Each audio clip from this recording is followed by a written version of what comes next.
안녕하십니까. 자동차 마케터의 시선의 이순남입니다. 전기차에 대한 고객들의 예약이 크게 증가하면서 포드는 전기차 생산 능력을 급피치로 확대하고 있습니다. 오늘은 과거의 영광을 재현하려는 포드의 전기차 자율주행차 개발 현황을 종합해보려 합니다. 테슬라를 따라가기에는 좀 힘이 붙이고 아마도 GM과 경쟁하는 데 중점을 두는 듯합니다. 포드는 한때 에스턴 마틴, 볼보, 제규어 랜드로버, 일본의 마츠다를 거느렸지만 확장 노선이 실패하면서 힘을 잃기 시작했습니다. 안방이나 다름없던 브라질 등 중남미 시장과 의욕적으로 진출했던 중국 시장에서 고전하면서 포드의 글로벌 판매는 21년 기준 394만 대까지 떨어지면서 글로벌 순위에서 8위로 내려앉았습니다. 포드는 다시 일어서서 옛날의 영광을 재현할 수 있을까요?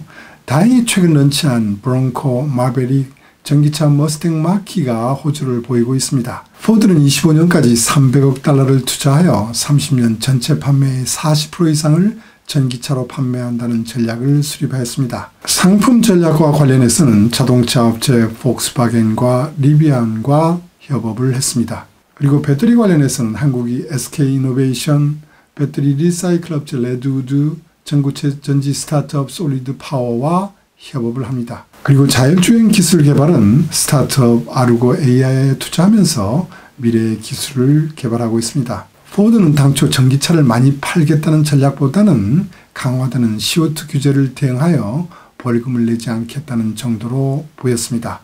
포드의 전기차 전략은 GM처럼 전기차에 올인하는 전략보다는 미국 시장에서는 토요타처럼 하이브리드 기술을 어느 정도로 활용하고 유럽 시장은 폭스바겐과 협업하는 방향이었던 것 같습니다. 왜냐하면 포드의 상품 포트폴리오가 미국과 유럽, 중국 시장에서 너무나 큰 차이가 나기 때문입니다. 미국 시장에서는 픽업과 SUV가 96% 이상이 되는데 거의 다 중대형차라고 할 수 있습니다. 반면 유럽 시장에서는 C세그 승용차와 RV가 전체 판매의 90%가 됩니다. 이러한 이유로 전기차의 중요한 플랫폼 개발은 지역별로, 브랜드별로 다르게 가져가는 전략이었습니다. 유럽 시장에서 포드 전기차는 폭스바겐의 전기차 MEB 플랫폼을 이용하는 것으로 했고, 북미 시장에서 포드차는 포드가 독자적으로 개발하는 것으로 했습니다. 링컨 브랜드 차량의 전기차 플랫폼은 리비안과 협업을 선택했습니다. 링컨 브랜드용으로 리비안이 스케이트보드형 플랫폼을 활용하고자 19년 리비안에 5억 달러를 투자했습니다. 링컨 브랜드는 독일의 빅3, 일본의 렉서스 등과 도저히 경쟁할 수 없는 위치에 있었기 때문에 리비안이 럭셔리 이미지를 조금이라도 얻을 수 있지 않을까라는 판단이 있었던 것이 아닌가 생각됩니다. 그러나 이 계획은 포드가 직접 개발할 수 있다고 판단하면서 중지되었습니다.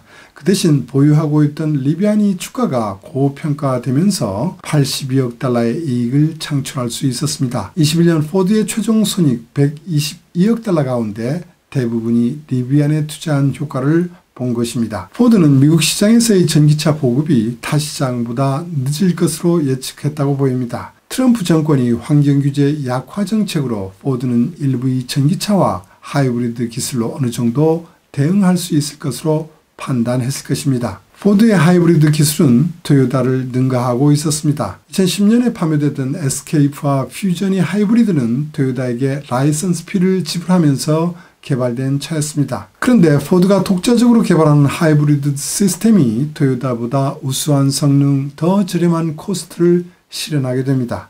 2011년 포드와 토요타는 픽업과 SUV용 하이브리드 시스템을 공동으로 개발한다고 발표했지만 이런 이유로 더 이상 추진되지 못했습니다. 이런 포드의 전략 때문에 머스탱 마키나 F150 전기차의 판매 계획은 매우 소극적으로 수립되었습니다. 이렇게 하이브리드 기술을 앞세워 대응하려던 포드의 계획은 캘리포니아 주에서 2035년부터 내연기관차 판매 중지를 선언하면서 빗나가게 됩니다. 규제를 완화하려던 트럼프의 연방정부와 강경하게 대치하던 캘리포니아주는 2035년 ZEV 판매 의무화를 선언하면서 ZEV 대상으로 하이브리드 차는 그 대상에서 빼버렸습니다. 그런데 반전이 일어났습니다. 예상외로 포드 전기차의 고객들이 폭발적인 반응이 나타난 것입니다. 머스탱 마키의 생산 능력은 당초 6만 대로 계획되었습니다. 고객이 70%가 기존 포드 고객이 아니라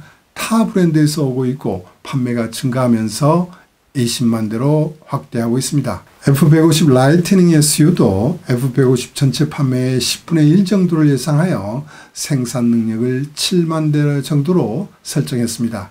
이렇게 설정한 이유는 미국의 픽업은 작업 용도로 사용되는 점, 도시보다는 충전소 구축이 어려운 시골 지역을 중심으로 많이 팔렸기 때문입니다. 지난번 영상에서도 말씀드렸습니다만 미국에서의 전기차 판매는 바이든을 지지했던 캘리포니아주 등 환경을 우선시하는 주에서 76% 이상이 팔리고 있기 때문에 포드의 예측은 타당했습니다. 그러나 F150 라이트닝은 발표되자마자 곧 주목을 받았고 포드가 예상했던 것보다 훨씬 많은 고객들이 예약을 하는 현상이 발생해버렸습니다. 마키처럼 예약자의 75% 이상이 타 브랜드에서 오는 것도 매우 고무적인 현상이 되었습니다. 22년형 F150 전기차는 전차 4휠 드라이브가 기본입니다.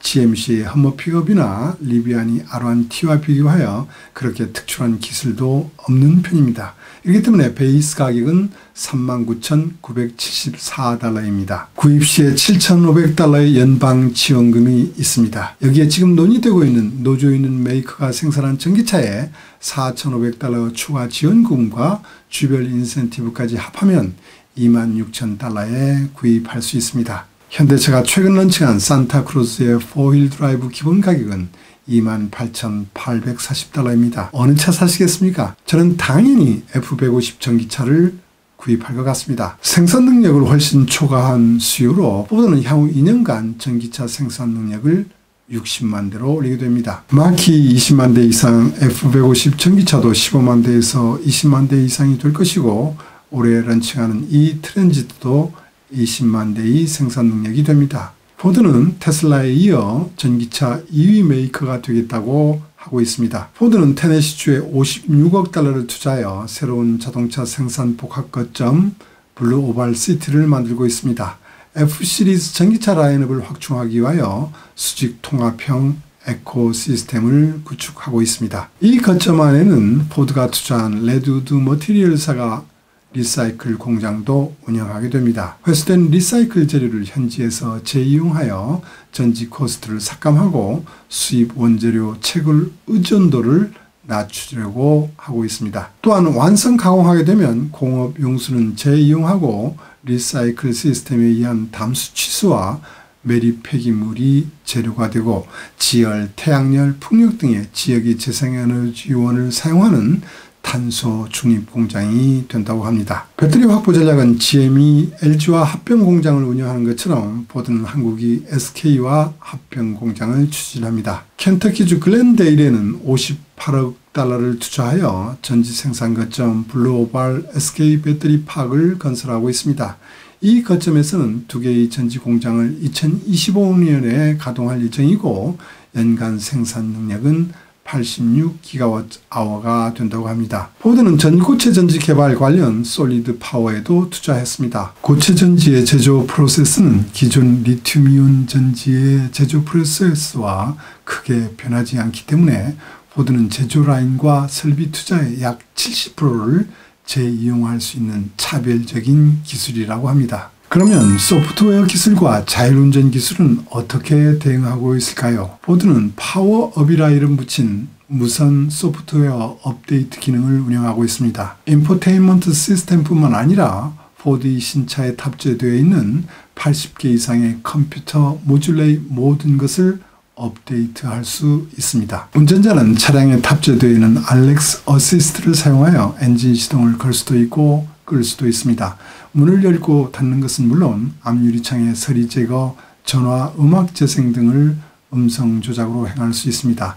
또한 알렉스 스마트홈 디바이스를 소유하고 있으면 집과 차량의 시스템도 연결하여 집에 있는 여러 가지를 제어할 수 있습니다.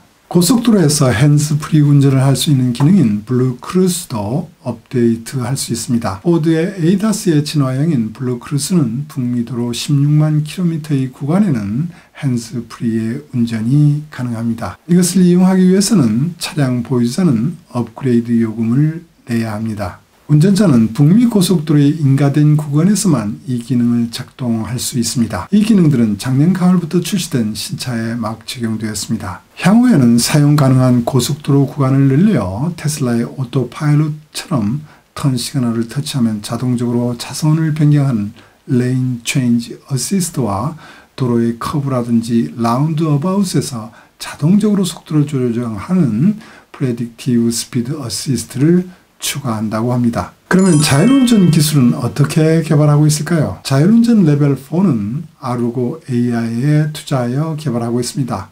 폭스바겐과 공동으로 80%의 대주주가 되었습니다. 자율운전차에 의한 배송, 배차 서비스를 실현하는데 거의 모든 경쟁사들이 넘지 못하고 있는 벽이라고 느끼고 있는 한계를 아르고는 아르고 라이다를 통해서 극복했다고 합니다. 아르고 라이다는 검지 범위, 정도, 해상도의 세 가지 점에서 경쟁 타사보다도 우수하다고 합니다. 단지 여러 가지 조건 하에서 검지 범위가 최고 레벨인 것은 아닙니다.